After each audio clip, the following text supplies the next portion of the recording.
अब मैं ट्रेन में सो रहा हूँ, मैं ये भी नहीं जानना कि मैं ट्रेन में हूँ। मैं सो रहा हूँ, मेरे दिमाग में बात थी यार मैं कितने दिन लगेंगे अभी वहाँ पहुँचने में। हल्की सी आंख लगी, इतने में ही वो जो चद्दर होती है वो खींच ली। चद्दर खींचे, मैंने कहा ये कौन आ गया भाई। मेरी आँख खुले, मैं लात मारूँ। एक आदमी ऐसा दिखता है बिल्कुल जैसे कोड़ी होता है ना, आदमी पूरे शरीर के ऊपर उसके कोड़ उग गया है और खून बह रहा जगह जगह से, कस पड़ गई पूरे शरीर में, ऐसा दिखाई दे रहा है। एक आदमी दिखता है जो धीरे धीरे पत्थर बन चुका है। कोई ना कोई काम, हम नारियल रख रहे हैं तो नारियल रखते हैं, उतारते हैं, गायब हो जा रहा है पीछे से। मतलब कि जहाँ पे हम रख रहे हैं वहां नहीं मिल रहा, कहीं और ही मिल रहा है।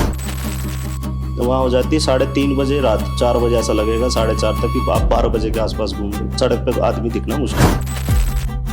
हम कहा यार इसको रख के आना, कहाँ रखते हैं। कहता है कि गुरुजी यहाँ पे थोड़ा सा आगे ना एक पुराना शमशान है, लाशें तो जलती नहीं है वहाँ। तो वहीं पे एक नदी बह रही थी बगल में ही, थोड़ा सा आधा किलोमीटर पे। तो वहाँ नदी में जाके जब रख के आए ना तो ऐसा लगता है जो चीजें अपने बांधी हैं वो उतर उतर के नदी में जा रही हैं। हाँ, एक एक करके उतर के नदी जा रही, शैडो के रूप में, कोई काली शैडो कोई ग्रे शैडो, इस रूप में उतर उतर के नदी में जा रही है।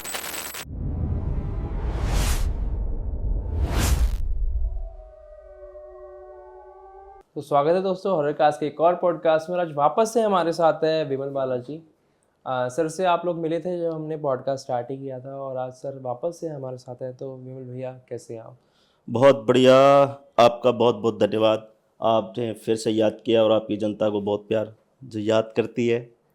लोग आपको प्यार इतना करते हैं कि दोबारा दोबारा बुलाना पड़ता है, और पब्लिक बहुत का बहुत प्यार है। शुक्रिया वापस से आने के लिए। बहुत बहुत धन्यवाद जब आपका भी। हमारी ऑफ कैमरा बात हो रही थी, आपने हाँ एक किस्सा बताया आसाम का, हाँ हाँ। तो मैं चाहता हूँ वहीं से स्टार्ट करते हैं। तो आसाम का तो एक केस है मेरा जो भी किया था।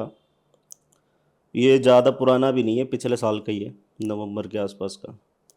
तो मेरे कुछ जान पहचान के हैं, तो उन्होंने मेरे को उनके बारे में बताया कि उनकी डिटेल देखनी थी कि क्या है कैसे है। तो उनकी मैंने कुछ चीज़ें चेक करके बताई।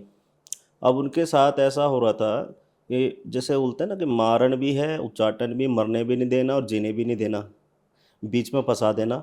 और इस तरह एंड तक पहुंचाते थे जैसे इंसान अपनी आत्मा को शरीर से निकलता हुआ देख भी रहा है।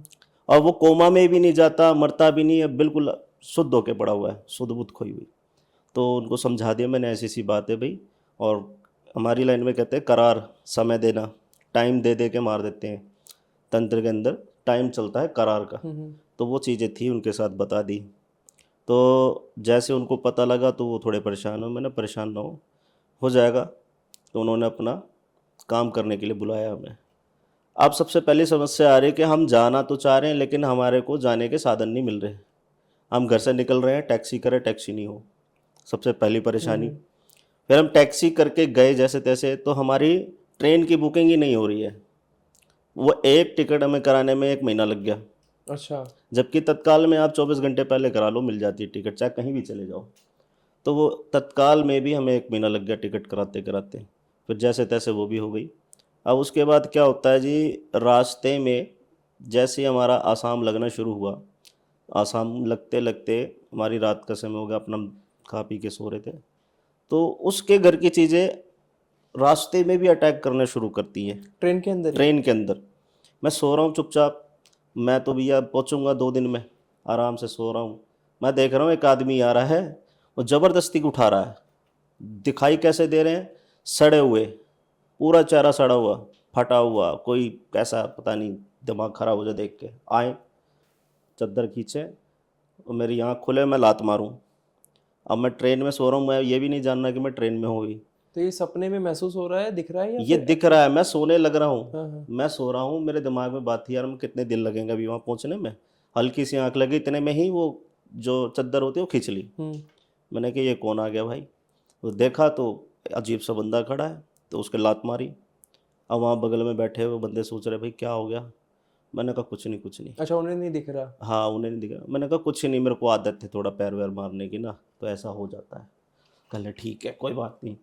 फिर हम वहाँ पे जब पहुँचे उनके आसाम में, तो सबसे पहले हम लोग एक होटल में रुके। अब उनके घर की चीज़ें वहाँ पर भी दिखाई दे रही हैं कि उनका घर वहाँ से कम 3 किलोमीटर दूर है, और 3 किलोमीटर पहले हमने होटल बुक किया है। उनके घर का आदमी दिखाई दिया। एक आदमी ऐसा दिखता है बिल्कुल जैसे कोड़ी होता है ना आदमी, पूरे शरीर के ऊपर उसके कोड़ उग गया है और खून बह रहा है जगह जगह से, पस पड़ गई है पूरे शरीर में, ऐसा दिखाई दे रहा है। एक आदमी दिखता है जो धीरे धीरे पत्थर बन चुका है, जैसे चोट लग जाती है, सूख जाती है, एकदम खराब हो जाता है पैर, अगर पैर मोड़ेगा तो फट जाता है, खून निकलने लगता है, बिल्कुल पत्थर जैसा होने लगा वो। उनके घर का नक्शा दिखाई दिया मुझे कि ये इनका घर है ऐसे ऐसे। तो फिर मैंने अपने चेले को पूछा, मैंने कहा तेरे को कुछ दिखा? तो चेला कहता हाँ जी गुरुजी मेरे को ये सब दिख रहा है। मैंने कहा हो सकता है इस होटल में कोई दिक्कत हो। फिर हम वहाँ से अपना चेकआउट करके फिर रेस्ट करके गए जो पेशेंट था उसके घर। वहाँ उनको बताया कि ये चीज़ें हो रही हैं क्या घर पे। तो पता चला कि उनके पापा के पैर जमे हुए हैं।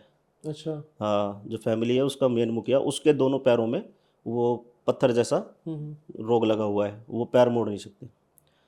मैंने कहा ठीक है। दूसरी चीज़ उनको बताई ऐसे ऐसे हो रहा है, स्किन के साथ गड़बड़ है। तो उन्होंने बताया जी हमारे इस बच्चे को ऐसे ऐसे हुआ है, वो भी ठीक हो गया।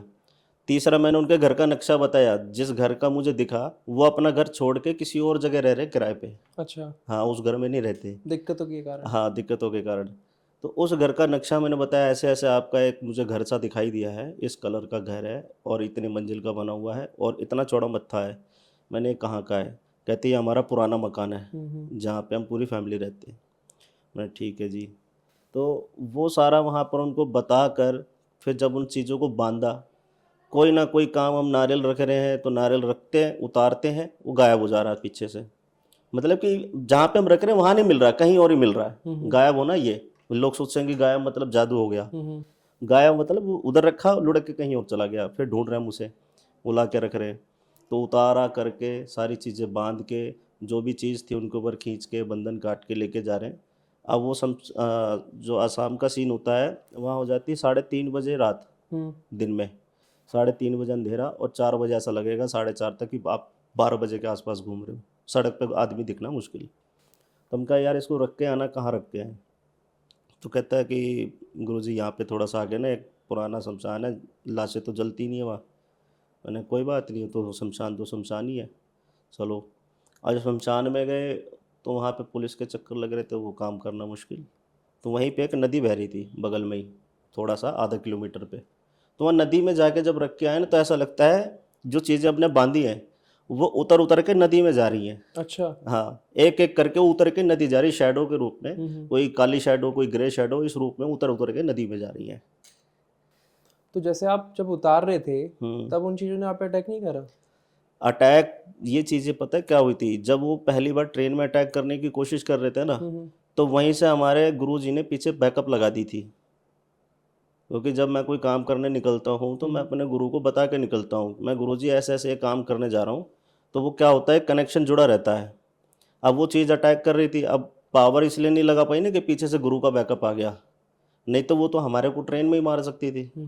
तो पीछे गुरु का बैकअप लगने की वजह से वो हमारे को मतलब झटका नहीं दे पा रही, तो इस वजह से हम सेफ रहे, और हम सेफ रहे तो वो भी सेफ हो गया। और था क्या वहाँ पर? देखिए वहाँ पे थे खईस, मतलब जो रोगी होते हैं ना कोड़ी के, खईस होते हैं। और वहाँ की लोकल एक देवी होती है, हर क्षेत्र की, जैसे हम कह लें चामुंडा होती है, चौराहे की चामुंडा काली होती है, चौड़ी चामुंड होती है, उसी तरह वहाँ की एक लोकल देवी है। वो भी मतलब ये समझ लो पिशाचनी रूप की, जो वहाँ के जो बाग बगीचे होते हैं ना उनकी रक्षा करती है। और वो तो सारा तंत्र का गढ़ ही है, वहाँ तो हर एक चौराहे पे कोई ना कोई भयानक शक्ति खड़ी है, कोई किसी की कोई किसी की। तो ऐसी शक्तियाँ वहाँ पे चढ़ी हुई थी, उल्टे में चला रखी थी, और मुसलमान ही इलम कर रखे थे खिला पिला के। ये खईस और खबीज एक ही है या अलग अलग? अलग अलग है। खईस जो होता है वो कोड़ी की श्रेणी में आता है, खबीज जो होता है वो इनकी इस लाइन में आ जाता है, जैसे जिन जिन्नात होते हैं ना, जो सबसे ज़्यादा बुरा होगा वो शैतान हो गया, शैतान से भी बुरा खबीज हो गया, मतलब सबसे गंदा वो खबीज हो गया। तो जैसे आपके साथ ऐसा हुआ है जैसे किसी का आप उतारा कर रहे हो हम्म। और जो चीज़ है वो उतरना ही नहीं चाह रही है, उतारा बार बार करना पड़ रहा है, कभी ऐसा हाँ, हुआ है? होता है, कई बार हो जाता है ऐसा। अब हम अपनी जो लाइन से काम करते हैं ना, पहली बार तुम करते हैं उतारा, उतारे में वो चीज़ हट गई तो ठीक है, नहीं हटती तो वो चीज़ उसके ऊपर आ जाती है, जो पेशेंट है उसके ऊपर आ गई तो फिर क्या करते हैं, हम जिस देवता की या देवी की पूजा आराधना करते हैं वो देवी को बुलाना पड़ता है उस चीज़ को हटाने के लिए। फिर उसको ज़बरदस्ती खींचना पड़ता है, और जब वो खींच लेती है, खींचने के बाद फिर वो देवी ही उसके शरीर का बंधन लगाती है कि इसके ऊपर अभी दोबारा नहीं आ सकता, फिर हम उसको गाड़ते हैं। अच्छा, मैंने ऐसा सुना है कि अगर किसी के अंदर कोई चीज़ है और अगर वो प्यार से निकल रही है तो बहुत अच्छा है। जब हम ज़बरदस्ती निकालते हैं तो उस इंसान के शरीर का कोई ना कोई भाग वो खराब करते हुए निकलती है। बिल्कुल सही क्या है, ऐसा होता है? बिल्कुल सही बात है, कभी होता आपने है। देखा है? बहुत, हर एक केस में, चाहे साल भर का हो या 2 साल का हो या 10 साल पुराना कोई भी केस होगा, जो शक्ति या नेगेटिव एनर्जी किसी के अंदर 10 साल से बैठी है या 1 साल से भी बैठी है, उसको ये पता है कि ये मेरा घर बन चुका है, उसको कोई निकालने वाला नहीं है, जब तक किसी समझदार व्यक्ति या समझदार गुरु के पास, अच्छे गुरु के पास वो नहीं पहुँचते। जब वो पहुँचते हैं, देखते हैं, अब उसमें क्या होता है, ज़बरदस्ती किसके साथ करनी है और किसके साथ नहीं करनी है। कुछ चीज़ें ऐसी होती हैं जो देव रूप में होती हैं, बुराई में चली हुई हों, ठीक है? जो देव रूप में है तो उसके साथ बदतमीज़ी नहीं कर सकते आप। उसके साथ तो समझौता करना पड़ेगा, मानना पड़ेगा, मनाना पड़ेगा। जो चीज़ वो जिस तरीके से कह रहा है, आपकी बात मान रहा है, तो आप उसको प्यार से हटा सकते हैं, वो भी बिना नुकसान करे। व्यक्ति को, सामने वाले मरीज़ को बिल्कुल नुकसान नहीं होता। वो बड़े प्यार से जो चीज़ माँग रहा है वो दे के, वचन करा के उसको हम बैठा देते हैं, चाहे वो गंगा जी हो या यमुना जी हो, चाहे किसी भी कुंड पे जाके वो बैठे, वो बैठता है। अब अगर वो देवता नहीं है, ज़बरदस्ती कर रहा है, उतर नहीं रहा, तो उसको हम खींच भी सकते हैं, पीट भी सकते हैं, उतार के ज़बरदस्ती कर सकते हैं। और जब वो ज़बरदस्ती हटेगा, तो शरीर को छीलता हुआ निकल रहा है ना? बिल्कुल ऐसा फाड़ता हुआ निकलेगा। शरीर के अंदर, फेफड़ों में, गुर्दों में, पेट में, शरीर में, आँख में, नाक में, सब जगह दर्द देता हुआ जाएगा। क्योंकि हम उसके साथ ज़बरदस्ती कर रहे हैं, लड़ाई कर रहे हैं, ज़बरदस्ती उसका मकान खाली करवा रहे हैं, जो कब्ज़ा करके बैठा है। तो वो नुकसान दे के निकलता है, और कई बार इतना नुकसान हो जाता है कि आदमी को तुरंत हॉस्पिटल भी भेजना पड़ जाता है। मैंने ना मतलब जो आपकी लाइन है उसमें एक इंस्ट्रूमेंट का बहुत यूज़ होता है, डेरू जिसे बोलते हैं। हुँ। तो ये डेरू कुछ स्पेशल होता है लाइक मैंने देखा है डेरू बजता है तो जिसके अंदर कोई भी अगर कुछ चीज़ है वो बाहर आती है। डेरू का क्या इतिहास है आपकी लाइन से? भाई मैं तो देखो डेरू को अपनी लाइन में ज़्यादा तो जानता नहीं हूँ, मैं भगताई में गुरु के माध्यम से घुसा हूँ, क्योंकि मेरे अपने घर की भगताई तो है नहीं, हम्म है ना? तो गुरु के माध्यम से जब भी मैंने देखा है, डेरू एक साज है, ठीक है? एक भजन का माध्यम है। हम्म उससे क्या करते हैं, वो देवता को नचाते हैं।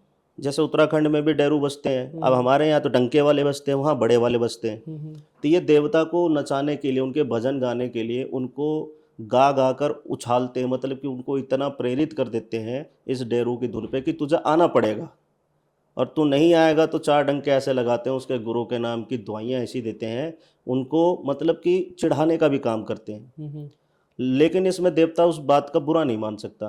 पंचायत के बीच में डेरू बज रहा है, माँ सरस्वती स्वयं बैठी हुई है, और डेरू तो देखो डमरू है, सीधी सी भाषा में महादेव का वही वाद्य यंत्र है, उसके खिलाफ तो कोई जा ही नहीं सकता। तो वो सबसे बड़ी मर्यादा है डेरू की। जहाँ सेवैये के हाथ में डेरू होगा, उसने 4 डंके बजाए, जो नहीं आ रहा होगा ना देवता, वो भी निकलेगा बाहर। ये डेरू की महात्म्यता है। डेरू मतलब जान है ये एक तरह से इस चीज़ में। देवता खिलाना है तो डेरू बजाना पड़ेगा, और डेरू जब बजता है तो देवता खुश होके आता है कि भाई मेरे लिए डंके बजवा रहा है, मेरे नाम के डंके बज रहे हैं।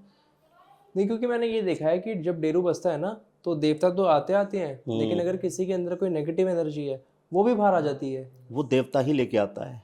अच्छा। जब देवता आता है ना अपने ऊपर, डेरू बज रहा है, देवता खेल के आ रहा है, तो ये देखता है देवता कि भाई पीछे कोई रोग पड़ा हुआ तो उसको भी साले को फेंक दूँ आगे में, और उससे क्या होगा, उस देवता का नाम ऊंचा होता है। देवता का नाम ऊंचा हुआ कि भाई डेरू बजाया, डेरू बाजी में भी देवता आ गया, देवता ने 4 रोग पटक दिए लाके तुरंत ही, और उससे उसका नाम रोशन हो रहा है ना कि भाई इस देवता ने ये चीज़ें मारी है। चाहे वो भूत प्रेत कितना भी बड़ा हो, फिर वो पंचायत में बैठ के अपने आप को सबसे बड़ा शेर साबित करके जाता है, तो उसमें उसके सर पे पगड़ी बंधेगी। इसके अलावा विमल जी कोई और केस जो आपने रिसेंट में सॉल्व करा हो? केस तो ऐसे बहुत सारे होते रहते हैं, कई चीज़ें दिमाग में रहती हैं, कई नहीं रहती हैं, है ना? अब केस के माध्यम में कोई ऐसा केस रहा है कभी मतलब जिसमें आपकी मतलब जिन शक्तियों से आप काम करते हो वो भी काम ना करी हो, कभी आपको भी किसी जगह से वापस आना पड़ा हो, कोई ऐसा केस रहा है कभी? हाँ, ऐसे बहुत बार हो जाते हैं। जैसे मान लीजिए किसी के घर का कोई पित्र, वो इतना भयंकर बन जाता है ना, कहीं भगत से गुरु से निकलता ही नहीं है। हम्म। तो ठीक है, तो ऐसे ही मानिए कि मैं किसी के घर गया था, मेरे को बुलाया भाई काम करने के लिए।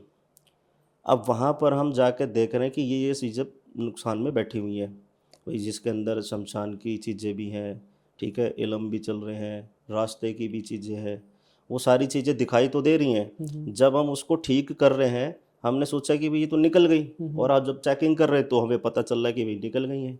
उसके बाद भी वो परेशानी उसको आ रही है, तो यहाँ हो जाता है दिमाग ख़राब। हम्म। अब हम सोचते हैं कि यार ये चीज़ हमने हटा दी, ये तो नहीं है, वो भी नहीं है, रास्ते की भी नहीं है, किसी ने करी हुई थी वो भी काट दी, तो फिर ये आ क्या रहा? फिर वहाँ पे जब घूमते हैं ना, 6 से 10 चक्कर मारने के बाद जब पता लगता है कि अरे तो इसके पितरस लग रहे कोई, और छुपा हुआ कोई एक देव होता है जो अपनी कला को बदल सकता है। हम्म। देखिए, भेष बदलने की कला कितने सारे देवताओं में है। या तो किसी ने घर के पितरों को इतना पूज रखा है, वो अपने आप को किसी भी रूप में ढाल सकता है, उसको देव बना दिया, या उसकी इतनी पूजा करे जा रहे हैं, उसके नाम के जप करे जा रहे हैं, भाई पाठ चल रहा है, वो कुछ भी कर सकता है पित्र। दूसरा, जो आजकल हमारी भक्ताई की लाइन में चल रहे हैं, कई सारे देवता ऐसे जो बहरूपीय बन जाते हैं, भेष बदल लेते हैं। ये जब हम उन सबको देखते हैं कि भाई इनमें से कोई देवता तो नहीं आ रहा या देवी आ रही हो, वो नहीं आ रहा, तो फिर पता लगता है कि यार इनके घर का कोई पित्र है जो हमारे साथ खेल खेल रहा है। तो वहाँ हमारा दिमाग हो जाता है ख़राब। अब आप उसके घर के पित्र को ज़बरदस्ती नहीं उठा सकते, हम्म। ना बैठा सकते। वो मानेगा तो अपनी मर्ज़ी से मानेगा। अब वो मानता कैसे है? वो परिवार की जो गलती होती है जब वो सामने रखता है कि भाई इनकी ये गलती है, इसकी वजह से नुकसान कर रहा हूँ, तब जाके वो सॉल्यूशन निकलता है। नहीं निकला तो फिर हाथ जोड़ के वापस भी आना पड़ता है। क्योंकि हम लोग तो वो चीज़ देख रहे हैं ना जो कर रहे हैं, हम्म। भूत प्रेत हटा दिया, ये किसी को नेगेटिव चीज़ थी वो काट दी। अब हमें पितरों के बीच में घुसना है, उसके साथ हमने बदतमीजी कर दी, तो वो क्या करेगा, आने वाले टाइम में और ज़्यादा नुकसान करेगा। हम तो जिस चीज़ को सँभालने आए थे वो तो है ही नहीं वहाँ पे। हम्म। अब उनके घर के देवता छेड़ दिए, हम तो चले जाएँगे। उसके बाद कौन बचा? उसका परिवार। वो उनको दुखी करता जाएगा, वो कभी ठीक नहीं हो पाएँगे फिर। मतलब वो ये कि अगर चीज़ शांत है तो उसे शांत रहने दो, जी। छेड़ने के बाद तो फिर वो और ज़्यादा विकराल पावरफुल होके हो आएगी। जाती है। जितना काम करते हैं ना, हम्म। सावधानी जो समझदारी कहते हैं, आसानी से जो हो रहा है, प्यार से ही काम होते हैं सारे। चाहे वो कितना बड़ा भी देवता हो, चाहे छोटा देवता हो, आप उसको मना रहे हो, जब तक वो नहीं माने पीछे पड़े रहो, मनाते रहो, कभी तो मानेगा। वो मान जाता है, अगर वो नहीं मानेगा तो हम तो बर्बाद हो ही रहे, हमारे पीछे-पीछे क्या होगा, हमारे आने वाली औलादें भी बर्बाद हो जाएँगी। तो ये सारी चीज़ें सोच समझ के काम करना होता है। अच्छा, जैसे आप बाबा बुलाकी के साधक हो, कभी किसी केस में ऐसा हुआ है कि आपने बाबा का साक्षात चमत्कार देखा हो या किसी एंटिटी को आपके साथ बाबा प्रत्यक्ष दिख गए हो? ये पुश्ता रोड की बात है। तो क्या हो गया जी, मेरा चेला है, उसके रिश्तेदार थे। तो वहाँ पे पहले तो वो गया, उसने काम किया, उसको समझ में नहीं आया। अब मैं भी नया-नया ही था। मैंने बाबा के इतने खेल नहीं देखे थे तब। तो मैं ज़्यादा किसी का ध्यान देता नहीं था, अपना मस्त है, अपने घर में रहना, अपनी पूजा करनी, किसी से कोई मतलब नहीं। हम्म।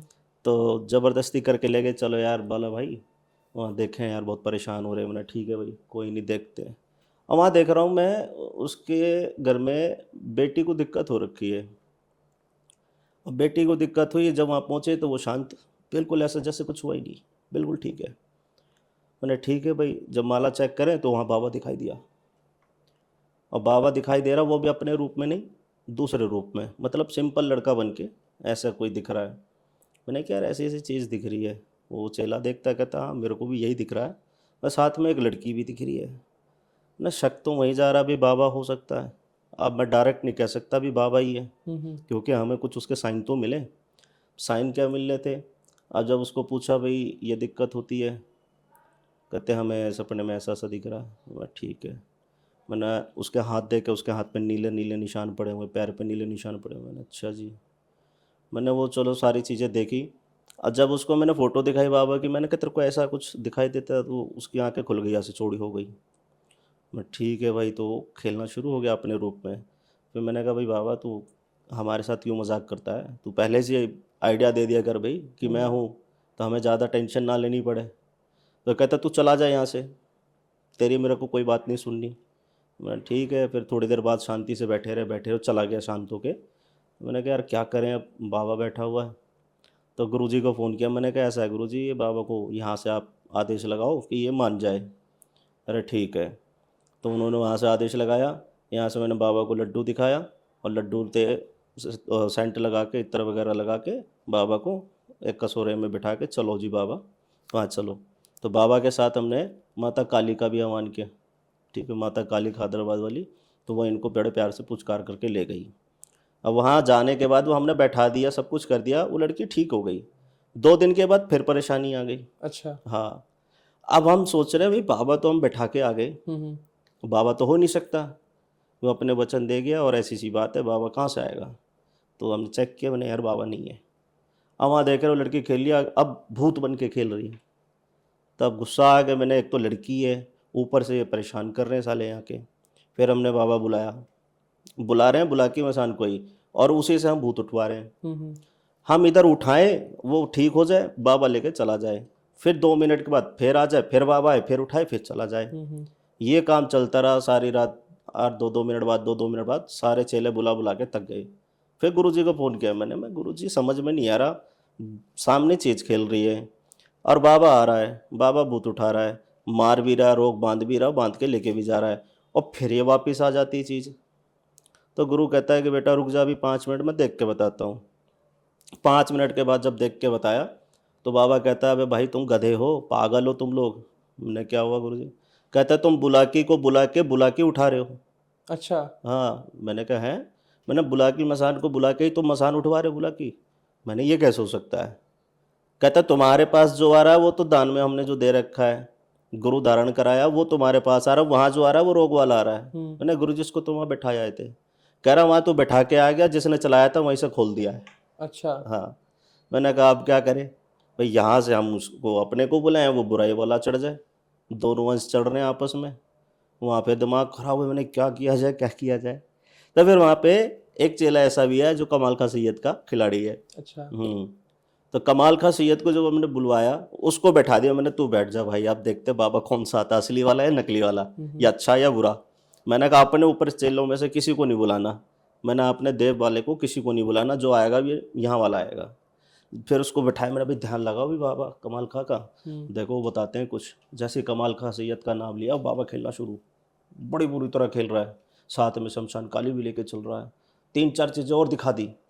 मैंने कहा भाई हम तो एक समझ रहे थे, 5 6 लेके बैठा हुआ है ना। अब नवी नवी हमारी बुद्धि थी, ज़्यादा ज्ञान था नहीं बाबा के बारे में, हम फंसे पड़े हैं। अब वो जो साथ में चेला बना कह रहा है यार तुम गुरु बन गए हो मेरे, तुम संभालो। उसके घर वाले भी शक्ल देख रहे हैं। मैंने कहा अब मैं किसको देखूं, मेरी बात फंसी हुई है, निकालनी पड़ेगी। निकाला, सैयद साहब आए, बुलाकी बाबा को बुलाया, अभी तू जल्दी आ। बुलाकी बाबा कहता हाँ भाई गुरु। अब उसके आगे तो मत्था टेकेगा। सैयद के सामने पहले देखा अच्छे से देख के 2 मिनट बाद फिर उसका मत्था टेकने लग गया। कहता आप बता तू कहाँ से कौन भेज रहा बार बार। फिर वहाँ पे वो अपने उस बंदे का भी नाम बता के गया जिसने उसको भेजा। अच्छा। जिस गुरु ने चलाया। कहता है इस मकान के साथ में चौथा मकान है, तीसरे फ्लोर पे रहता है भाई। और वो ऐसे बताता है अपने आप को, उसी ने मेरे को छुड़वाया है। अब उनसे पूछा कि भाई यहाँ पे कौन है? कहते हैं यहाँ एक हैं भगत जी बगल में, ऐसे तो वो करते तो हैं, अब ये नहीं पता, बुला के पूछते नहीं पूछते। कहता है अबे मैं चलता हूँ ना, दिखाता हूँ तुझे दूर से। अच्छा। हाँ, कहता ये नाम है तो पूछ लियो। तो नाम भी बता के गया। तो कमाल का सैयद ने आके कुछ नहीं किया, उसके खाली ऐसे सिर पे हाथ रखा, बुला के आजा ऐसे करके, और अपने हाथ में ऐसे मुट्ठी बांधी। कहता भाई अपना कलमा पढ़ा और कलमा पढ़ के चले गए। उसके बाद वो लड़की ठीक हुई। मैंने कहा अभी हाथ जोड़ो, कान पकड़ो, अभी हम इतने तैयार नहीं हैं, अभी हमें नहीं घुसना इस लाइन में। तो सर जैसे आपने बताया कमाल खान सैयद वो भी शीश पर आते हैं? हाँ वो भी आते हैं। तो जैसे जब वो शीश पर आए उन्होंने खाली हाथ हाँ सिर्फ हाथ फेरा उन्होंने ये नहीं कहा कि मैं इसको उठाऊंगा, पटकूंगा, मुक्का मारूंगा, या ज़्यादा हुड़ दबंग दबंग करा है, कुछ भी नहीं। बाबा को देखा, वो बस जहाँ पे देखो सच्ची शक्ति होती है ना, वो उस शक्ति को पहचानती है कि ये है। तो वहाँ पर उसने बस इतना ऐसा इशारा किया, इधर आ भाई बुला के। अब बुला के बाबा गया और ऐसे हाथ रखा, घुमाया और कलमा पढ़ के ऐसे मुट्ठी सी बंद करी, बस। कहते आज के बाद नहीं आएगा। मैं ठीक है भी। उसके बाद आज तक वो आया ही नहीं उस पर। जिस गुरु ने चलाया था वहाँ से ही बंद कर दिया उसे। तो जैसे आप बता रहे हो कि आप बुलाकी बाबा से ही बुलाकी बाबा को उतरवा रहे थे, हाँ तो एक की शक्ति दो जगह आ रही थी, हाँ, ये कैसे पॉसिबल है? ये ऐसा हो रहा था ना, जब हम बुलाते थे तो वहाँ पर नहीं होता था। ठीक अच्छा। है, अब क्या करे, वो लड़की बैठी हुई चुपचाप, अब वो डर के मारे काँप रही है। हमने बुलाया, बाबा आया, उसके सिर पे हाथ रखा, हाथ रख के और खींच के चला गया। अब जब यहाँ से चला जाए, यहाँ बुला के मसान जाए, तो वहाँ पर वो खेलने लग जाए। अच्छा। अब यहाँ हमारे पास तो अच्छाई में जो चल रहा था वो अपने वैसे आ रहा था गुरु के परंपरा से। अब वहाँ पर भूत बन के खेल रहा था। तो यहाँ हम भूत बनकर खेलने में फंसे हुए थे कि ये जो भूत खेल रहा है ये कौन है, नाम भी नहीं बता रहा, अपनी पहचान भी नहीं बता रहा, ये क्या है। वचनों के कारण। हाँ, वचनों के कारण। अब उसका वचन तोड़ने वाला वही था कमाल का सीन, जब उसने सारी सच्चाई खोली। तो ये मैटर ऐसे ऐसे फंस जाते हैं ना, कभी तो दिमाग का दही हो जाता है। तो जैसे जब आप ठीक करते हो किसी को तो आप भी अपने शीश पे बुलाते हो? हाँ, हम भी बुलाते हैं। मेरा तो ऐसा है ना कि मैं ज़्यादातर देवता को ऐसा करता हूँ कि भाई सिर्फ नाम से काम लूँ। जो भी सामग्री है, किसी का एक लौंग बतासे से भी काम हो रहा है वैसे कर दूँ, देवता बुलाने की ज़रूरत ना पड़े। और अभी तक देखो बाबा बहुत अच्छा आशीर्वाद बना के बैठा हुआ है कि मैं उनको बहुत कम बुलाता हूँ, लेकिन जो मैं काम करता हूँ 100% टिका के करता है बाबा काम। और जहाँ लगता है कि भाई अखाड़े वाली बात है, कोई चैलेंज करता है ना, हम्म। ये देवता ऐसे ही, ये चैलेंज वाले। सामने कोई आके चौड़ा होके बोल दे आजा दम है, तो पट्ठा ठोकर अपना। अब पहलवान बुद्धि को क्या, पहलवान क्या सोचता है, मुझे चैलेंज कर रहा है तो मैं भी बताता हूँ। तो फिर वहाँ पर वो अपने आप आ जाता है खेलने के लिए। आप बता तू क्या कह रहा है। बहुत ज़्यादा जिद्दी होगा कोई, बहुत 100 में से 2-4 केस ऐसे होते हैं जिसमें बुलाना पड़ता है, नहीं तो बिना बुलाए काम होता है। अच्छा, मैंने ये सुना है कि जो अखाड़ा लगता है जिसमें ये चीज़ें होती है, वहाँ पर किसी नॉर्मल इंसान को नहीं बैठना चाहिए, क्या ये सच है? ऐसा कुछ नहीं है। अखाड़ा तो पंचायत का होता है ना। हम्म। जो पंचायत बैठती है, किसी का कोई काम हो रहा है या अखाड़ा लग रहा है, तो वहाँ अच्छा काम हो रहा है, कोई गलत काम नहीं हो रहा। उसके घर के देवी देवताओं को जगाया जा रहा है, हम्म। उसके घर की गद्दी दिलाई जा रही है। अब क्या बोलते हैं दो भाषाओं में, कोई इसको रज्जगा बोल देता है, रात जगी है, अखाड़ा हो रहा है जी, रज जगी है। तो उसमें पूरे परिवार के लोग, अड़ोसी पड़ोसी भी बैठ के देखते हैं क्या हो रहा है जी। हम्म। अब इसी तरीके से उत्तराखंड में भी रजका होता हम्म। है ना, वहाँ तो पूरे गांव के लोग बैठते हैं। अब इसमें बैठने से फ़ायदा क्या होता है उनका, कि किसी के ऊपर कोई नेगेटिव चीज़ भी होती है ना, कोई भूत प्रेत वाली बाधा भी होती है, तो जब देवता खेलता है तो अपने आप ही इधर उधर देख के खींच देता है, हटा देता है उसको। तो वह तो पंचायत है, उसमें कोई भी बैठ सकता है, वहाँ बैठने में कोई दिक्कत नहीं है। कभी अखाड़े में ऐसा हुआ है जैसे कि आप बुलाकी बाबा के साधक हैं या और यहाँ की जो विद्या है, कभी कोई उत्तराखंड के देवता अखाड़े में आए हो, जैसे वहाँ पर नरसिंह देवता वगैरह की बहुत मान्यता है, कभी अखाड़े में ऐसा कुछ हुआ है? नहीं नहीं, ऐसा तो नहीं हुआ। ऐसा नहीं हुआ, क्योंकि नॉर्मली मैंने देखा है कि उत्तराखंड में जो देवता हैं जो अखाड़े में आते हैं वो अलग हैं, हम्म और जो हमारे यहाँ हरियाणा राजस्थान साइड के जो देवी देवता हैं ये ये सब अलग है। अलग रहेंगे। अपनी लाइन में, अपने जो देशी लाइन है इसके अंदर तो सारे देवता वही है ना, जिनको हमने सिद्ध कर करके जगह जगह के देव बनाया है। हम्म। तो इनका एक अखाड़ा अलग हो गया। अब ये अपने पीछे किसी किसी देवता को लेके चल रहा, कोई नरसिंह पांडे लेके चल रहा, कोई जहारवीर जी लेके चल रहा भाई, कोई भी या माता सरकुंडा को लेके चल रहा, वो उनकी एक अलग पावर है पीछे, है ना। तो हमें उसके बारे में नहीं पता, हम तो ये जानते हैं जी हमारा बुलाकी मसान है, हमारी माँ काली है ना, हमारा देव गुमानी है, हमारा भी सबल सिंह है, हमारा केसरमल है। तो हम इनको जानते हैं। अब ये पीछे लाखों शक्तियाँ लेके चल रहे हैं, हम उससे मतलब नहीं है। तो वो उस अखाड़े में वही देवता आएंगे जिनको हमने ढाया है, जिनकी हम जोत देते हैं। अच्छा, शक्तियों के लिए ना ऐसा बोला जाता है कि हर देवी देवता अपना भक्त खुद चुनते हैं, हम्म, तो क्या बाबा बुलाकी के साथ भी ऐसा है? बिल्कुल है। बाबा बुला के तो बहुत परीक्षा लेता है। कोई ऐसा प्रमाण आपने देखा हो? मैंने कितने सारे चेले बनाए, एक साथ मैंने 10-10 चेले बनाए हैं, एक ही डेट में, एक ही दिन में। मैंने कहा लो भैया, सबके 10 के 10 बीड़े मैंने भर दिए। अब उनमें से बचते कितने थे, 3 या 2 या फिर 1। 3 मैक्सिमम, 3 चेले हमेशा रुकते हैं लास्ट तक, क्योंकि ये जब चालू होता है ना अपने काम करने, सेवा दे दी, ये सेवा कर रहा है, ये सेवा में ही खूब दबा के ऐसी तैसी फेर देता है। 1 रुपया जेब में नहीं छोड़ता कि आप इसके लिए लड्डू भी ले जाओ, घर में खाने तक का नहीं होगा, फिर भी आपको इसकी सेवा करनी ही करनी है। मतलब परीक्षाएं ऐसी कर लेगा कि वो आदमी सोच ही नहीं सकता। वो सोचता है यार मैं तो खुशी खुशी लेने जा रहा हूँ, मैं अपने दुख काट दूंगा, इनकी सेवा करूंगा, मेरे को एक सुरक्षा कवच मिल जाएगा। सबसे पहले ये परीक्षा लेता है उसकी कि ये मेरे लायक है कि नहीं है, सेवा तो कर लेगा। जिसके 40 दिन कंप्लीट हो गए, समझ लो वो आगे तक निकल गया। पहले 40 दिन में ही ये उसकी ऐसी तैसी फेर देता। नौकरी करने वाला होगा तो नौकरी से निकलवा देगा, ठीक है भाई। काम धंधे वाला जिसका अपना धंधा होगा, धंधा बिठा देगा। 40 दिन देखेगा भाई कितना तू झेल सकता है। उसके बाद ये फिर उसको परफेक्ट कर देता है, चल भाई ठीक है, अब मैं इसको परख चुका हूँ, अब ये मेरा हो गया। उसके बाद फिर ये उसको कभी छोड़ता नहीं है और चलाते ही जाता है, चलाते ही जाता है, उसको रुकने भी नहीं देगा।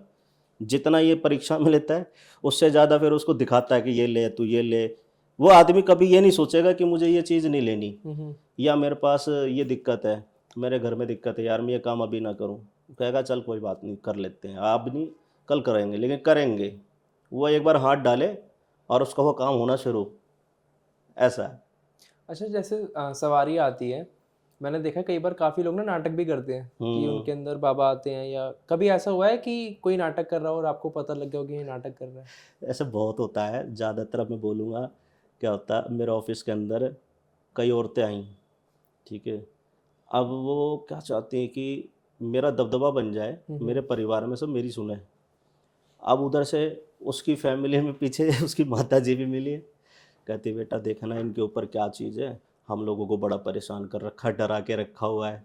अब जो बहू है, बहू या बेटी जो भी है, वो कहती गुरुजी आप पे पूरा भरोसा है मुझे, मैं भी परेशान हूँ, अगर ये सच्ची है ना तो मुझे इसका रास्ता ज़रूर बताना। अब मैं उसको देख रहा हूँ यार, इसके ऊपर कुछ है ही नहीं, मैंने क्या बताऊँ उसको। मैंने जब कोई चीज़ हो तो मैं समझूँ भी कि हाँ भाई इसके ऊपर कोई देवी का अंश है, या देवी आती है, या कोई चौकी है, या किसी की पूजा करती है वो आ रही हो। मैंने यार ऐसा कुछ ही नहीं है, उसकी माँ करी ऐसा, और मैं जो देख रहा हूँ वो सच लग रहा है, यार ये ड्रामा हो रहा है। अब औरत के मामले में ऐसा होता है ना, हम लोग हाथ नहीं उठाते, सेंसिटिव रहता है सारी चीज़ें। सेंसिटिव तो हो ही जाता है। हमारे देवता जो है वो सारे लंगोटधारी हैं। कहीं उसके सर पे धर दिया एक आधा तो देवता कहेगा भाई जो तू पागल है, अरे हमारे नाम को और हमारी मर्यादा को तू भंग कर रहा है, नहीं, ऐसा नहीं करना। तो अब दूर से देखते रहेंगे, देखते रहेंगे। अब देखते देखते क्या होता है कि चलो मन में आ गई 2-3 बातें। मैंने कहा हाँ ठीक है, आप पूजा तो करते हो माता काली की, है ना? कहते हैं हाँ पूजा बहुत करते हैं। उधर से सास कहती है हाँ ये सारा दिन पूजा करती रहती है। मैंने कहा अच्छी बात है, पूजा करो, आपके पीछे एक प्रोटेक्शन है बहुत अच्छी, उनका आशीर्वाद अच्छा है, आपके साथ कभी गलत नहीं हो सकता। कहते गुरुजी ये चीज़ क्या आ रही है? मैंने कहा कुछ नहीं आ रहा, वो जब तुम्हें प्रोटेक्शन देती है ना तो तुम्हारा शरीर ऐसे कांपता है, वाइब्रेशन करता है बस, और कुछ भी नहीं है। अगर कहते हो तो इसको अच्छे से चेक कर लेता हूँ कि क्या आ रहा है। अब जब उसको अच्छे से खिलाने का काम हो रहा है, मैंने कहा आ ही गए तो खेल ही जाओ, आ गया तो महलना तो चाहते ही, अपना सिर घुमाना चाहते तो ढंग से घुमाओ फिर। मैंने दे दो मेरा आशीर्वाद मेरे। वो खेल रहे हैं। आज जब खेल गई तो फिर मैं पूछता हूँ बताओ भाई तुम्हारा नाम क्या है, कौन हो, कहाँ से आए हो, तुम्हारा प्रमाण दो। कहते मैं ये माता हूँ वो माता हूँ। मैंने अच्छा ठीक है, तुम कब से हो, कहाँ से आई हो, 2-4 बातें जब पूछ ली, अब उसका जवाब तो आता नहीं। तो मैं उसको बोलता हूँ, मैंने कहा तुम्हारे पर ये शक्ति, जो तुम्हारी अपनी शक्ति वो प्रोटेक्शन में, ये तुम्हारे ऊपर कोई भूत प्रेत है, अच्छा। ये तुम्हारे ऊपर रोग है जो आ रहा है बार बार। तो उसका बस कहते हैं ना मन में एक था कि वो कुछ करना दबाना है, तो वो ख़त्म कर दिया, लेकिन उसको बचा भी लिया कि तेरे पीछे पावर है, तेरे को कोई कुछ नहीं कर सकता। तो तो उसका मर्यादा रखनी पड़ती है। हाँ, तो जो भ्रम था वो काट दिया, तो शक्ति उसको बता दी भाई अपना करो तुम। ऐसे ही केस एक मैंने देखा था, मेरे नॉन में ही एक चाची लगती है, हाँ तो उनकी नई नई शादी हुई थी, तो वो बोलती थी कि उनके ऊपर जिन्न आता है, और जो उनके साथ में थे, मतलब उनके हस्बैंड थे, वो बहुत परेशान थे। तो वो महाराज जी के पास, गुरु जी के पास लेकर आए, और रिश्तेदारी में ही लगते हैं, तो बोले कि ऐसा ऐसा हो रहा है। तो महाराज जी बोले ठीक है देखते हैं। ऊपर उनको मंदिर में बिठाया, तो महाराज जी समझ गए थे कि इसके अंदर कुछ नहीं है, तो उन्होंने जान के बोल दिया कि अभी मैंने कुछ करा है, ये अपना ना हाथ मोड़ने लग जाएगी। वो 5 मिनट बाद सच में मोड़ने लग गई। तो महाराज जी समझ गए कि ये ड्रामे कर रही है। महाराज जी ने कुछ नहीं कहा। महाराज जी ने फ़ोन मिलाया 2-3 लोगों को जिनमें एक्चुअल में ये चीज़ें आती थी। तो 2 लोग आए जिनमें जिन्न आता था, उनको एक को लेफ्ट में बैठा दिया, एक को राइट में बैठा दिया। अब थोड़ी देर बाद वो लोग उछलने लगे, और साथ में ये भी उछले। फिर क्या हुआ, जिसमें एक्चुअल में आता था वो खड़ा हुआ, उनके पास गया, उसको रखा के चाटा मारा। कह रहा इतनी देर से तो ड्रामे कर रहा है, तेरे को मैं नहीं दिख रहा हूँ। तो उनके चाटा जो लगा, उन्होंने खुद ही माफ़ी मांग ली कि हाँ मैं मतलब ड्रामे कर अब रही पता थी। है ना, हम लोग नहीं मार सकते आजकल। तो ऐसा ना, आप किसी को चलते फिरते गाली दे दो, झगड़ा करना शुरू कर देगा बीच रोड में, और फिर लेडीज़ के ऊपर हाथ उठाना बहुत बड़ी बात हो जाती है। अगर आप किसी लेवल पे बैठे हैं, आपको किसी ने इज्जत दी है, तो वहाँ तक दाग लग जाता है। तो औरत को तो वैसे ही समझाना पड़ता है अपने तरीके से कि भाई उसको दोनों तरीके से मैंने समझा दी ना, जो भूत था वो भूत का भूत निकाल दिया, शक्ति की शक्ति बता दी, भाई तेरे पास है पावर। अब उसकी सास उसको कभी बदतमीजी से नहीं बोल सकती, या उसकी मम्मी पापा भाई बहन जो भी हो उसको कभी कुछ नहीं कह सकते ऐसा उल्टा।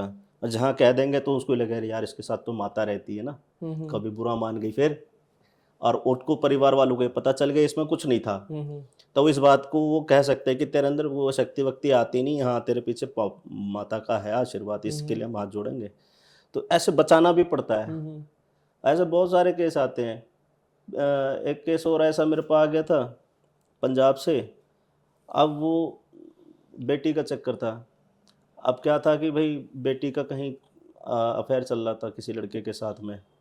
अब वो बार बार ड्रामा करे, अब उसको कुछ नहीं मिला, वो बुलाकी बन के बैठ गई। उसने नाम सुना कहीं यूट्यूब पे और देख लिया अभी बुलाकी बाबा। अब पंजाब में बहुत सारे लोग ऐसे जो भी नहीं जानते इसको, तो अब वो परेशान हो रहे हैं, कह रहे कहाँ जाए क्या होगा। मेरे पास आए और मेरे सामने बैठी हो बाबा बन के खेल रही है।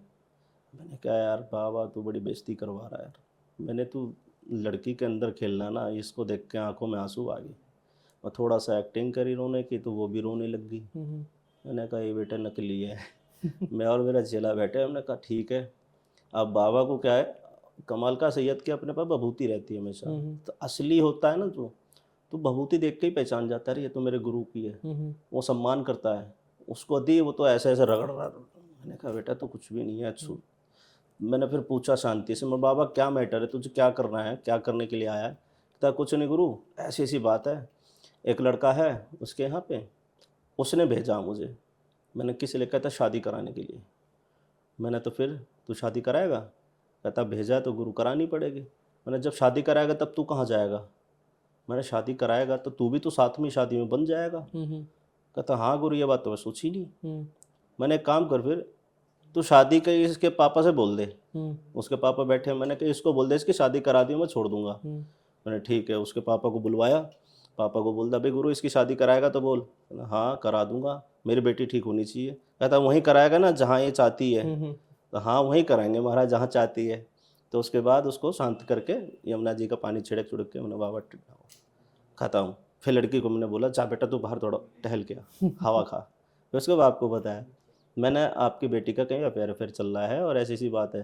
कह रहा हाँ गुरु जी हमारे पड़ोस में एक है, वो करते धरते में, लेकिन हमारी बेटी उसको पसंद करती है, वो काम धाम करता नहीं कुछ, और हम नहीं चाहते कि उससे शादी कराएं। मैंने कहा आपकी बेटी ड्रामा कर रही है, इसके ऊपर भूत प्रेत कुछ नहीं है, ना बाबा है ना बाबा का नाम, ये उसे शादी करने के पीछे ही ड्रामा कर रही है। तुम हाँ भर दो ये शादी के लिए, नहीं तो ऐसे ड्रामे कर करके तुम्हें दुखी कर देगी। मैंने अब जहाँ इसका किस्मत जहाँ इसका नसीब होगा वहाँ जाने दो। मैंने कहा इसको एक बार बोल दो कि बेटा हम तेरी शादी करा रहे हैं और बात करेंगे उनके माँ बाप से, ये लड़की तब तक बिल्कुल ठीक रहेगी। उसके बाद उन्होंने जैसे बोला वो करा, रिश्ते की बात करी, वो लड़की बिल्कुल ठीक है। कोई बाबा नहीं, कोई भूत नहीं, कोई माता नहीं। ऐसा होता है। तो हम लोगों को क्या है ना, दोनों कैटेगरी देखनी पड़ती है, सच वाली झूठ वाली, या क्या चक्कर है। ज़्यादातर तो अपना काम बनाने के लिए ही आदमी ड्रामे भी बहुत करता है। आपकी जो मतलब देसी भक्तावल की लाइन है, इसमें मैं देख रहा हूँ कि अब ना लोग बहुत इंटरेस्ट ले रहे हैं और नए जो बच्चे हैं वो बहुत मतलब इससे जुड़ रहे हैं। इसके पीछे क्या कारण है? देखो ये अच्छी बात भी है कि लोग अपनी जो घर की ऐतिहासिक चीज़ें हैं, जो उनके कुल की चीज़ें हैं, पूजनीय, जिनको ये भूलते चले जा रहे थे, उसको पहचान रहे हैं। आजकल का ट्रेंड बना रहे हैं कि अभी हमारे घर का देवता है और हमें इसकी पूजा करनी चाहिए। उनके बाप दादा ने करी है, उन्होंने देखा ना कि भी पहले कितने अच्छे से रहे हम। और आज क्या है, आज बहुत कंजस्टेड हो गए हम सारे। सारे शौक़ पूरे नहीं हो पाते, ख्वाहिशें पूरी नहीं हो रही। और पहले ख्वाहिशें नहीं थी, सारे काम पूरे होते थे। तो अब क्या है, इंसान इनकी पूजा भी कर रहा है और अपने मन में एक लालच भी कि मैं इनकी पूजा करूंगा तो मेरे कोई ना कोई काम जरूर बनेंगे। इसी बहाने ही सही कम से कम अपने घर के देवी देवताओं का नाम तो ले रहे हैं। अब क्या होता, आजकल के बच्चे फ़ोन में लगे हुए हैं ना, सारे टीवी में, फ़ोन में, और सब मतलब नेट की दुनिया में खोए हुए हैं। इस प्रैक्टिकल कुछ भी नहीं है। जो भी कुछ सीखना है, कुछ जानना है तो यूट्यूब है, गूगल है, जानकारी मिल गई। अब पहले क्या होता था कि गुरु के पास बैठ के सुनना पड़ता था, पढ़ना पड़ता था, सीखना पड़ता था। अब वो टाइम नहीं है, अब सब यहाँ ढूंढते हैं। और ऐसे ज़माने में अगर वो देवी देवताओं की पूजा कर रहे हैं तो बहुत अच्छी बात है, प्रैक्टिकली कुछ सीखना चाह रहे हैं। लेकिन इसमें गलती भी है कि वो जिस तरह से पूजा कर कर उसको मतलब दिखा रहे हैं, वो गलत चीज़ है। कि सबके देवता अपने लिए बहुत बड़े होते हैं। किसी भी देवता का कोई अपमान नहीं करना चाहिए, चाहे वो कितना छोटा देव हो, चाहे कितना भी बड़ा देव हो, ठीक है ना? हर घर के अंदर अलग-अलग जादू होती है, किसी की छोटी है, किसी की बड़ी, लेकिन उसके लिए तो बहुत बड़ी है ना। आप उसका अपमान करोगे तो क्या होगा? आप एक देव का अपमान कर रहे हो, वो समस्त देव हो गए, ये सारे देवता एक साथ उठते बैठते हैं, वहाँ अपमान होता है। आप अपने लिए गलती कर रहे हो, आपकी सेवा में, आपके मन में मैल जमा होगा, जिस दिन देवता आएगा आपको वो भी कहेगा कि तूने ऐसे-ऐसे कर्म किए, तूने उल्टा क्यों बोला, तूने किसी को गलत क्यों कहा। ये भी बहुत छोटी-छोटी चीज़ें हैं जो एक दिन पहाड़ बन जाती हैं गलतियों का, फिर कहते हैं इंसान गलतियों का पुतला ही होता है। तो इसको कर रहे हैं अच्छी बात है, लेकिन अच्छे से करें और गलत में ना करें। बढ़ावा कर रहे हैं और अपने परिवार के साथ अपने आप को भी समझ रहे हैं, इसको आगे तक लेके भी जाएँ, लेकिन गलत तरीके से ना ले जाएँ, जिसका एक इफ़ेक्ट है दूसरे लोगों तक गलत पहुँचे, मैसेज गलत नहीं जाना चाहिए। तो विमल भैया बहुत अच्छा लगा आपके साथ दोबारा से ये पॉडकास्ट करके। और सबसे अच्छी बात ये है कि नॉर्मली देखो देसी भक्तावल के जो लोग आते हैं ना, एक तो मतलब मेरे को पर्सनली ऐसा लगता है कि सबके अंदर बहुत अलग सा एक ईगो होता है, और दूसरा ना वो लोगों को एक्चुअल में जो रियलिटी है उससे बहुत ही भ्रमित करते हैं। अच्छा। मैंने पर्सनली ऐसा देखा है कि हाँ, मतलब चीज़ें होती है, मैं मानता हूँ सब कुछ हाँ, होता है, लेकिन जो रियलिटी है ना उसको छुपा के वो कुछ और ही इंसान के दिमाग में डालते हैं। हाँ, वो अपनी अलग-अलग बढ़ाई। तो बहुत अच्छी बात है कि आप प्रैक्टिकल चीज़ें बता रहे हो, और जिस चीज़ की आप साधना कर रहे हो, पूजा कर रहे हो, उसका भी आप प्रॉपर अच्छे तरीके से एक्सप्लेन कर रहे हो। और दोस्तों रिसेंटली ही भैया की एक फ़िल्म आने वाली है जिसका ट्रेलर उन्होंने अपने चैनल पे डाल दिया है। फ़िल्म का नाम है भक्ति की शक्ति, जो रियल इंसिडेंट पे बेस्ड है, जो उन्होंने खुद ही सॉल्व किया था। उसमें एक नेगेटिव शक्ति और एक साधक की शक्ति को दिखाया गया है। तो मैं चाहूँगा कि आप लोग उस फ़िल्म को भी बहुत ज़्यादा प्यार दें, और भैया के चैनल पे आपको उसकी सारी डिटेल्स मिल जाएगी। तो दोस्तों यही था आज का पॉडकास्ट। मैं उम्मीद करता हूँ आप लोगों को पसंद आएगा, और अगर आप लोग विमल भैया से कनेक्ट करना चाहते हैं तो उनकी जो भी डिटेल्स है वो आपको डिस्क्रिप्शन में मिल जाएगी। भैया का इंस्टाग्राम हैंडल, भैया का यूट्यूब हैंडल, उन दोनों की डिटेल्स आपको डिस्क्रिप्शन में मिल जाएगी। अगर आपको वीडियो पसंद आ रही है, वीडियो को लाइक करें, शेयर करें, और कमेंट में अगर आप लोग चाहते हैं हम भैया से कोई क्वेश्चन करें तो वो भी ज़रूर लिखें। मिलते हैं नेक्स्ट पॉडकास्ट में। धन्यवाद।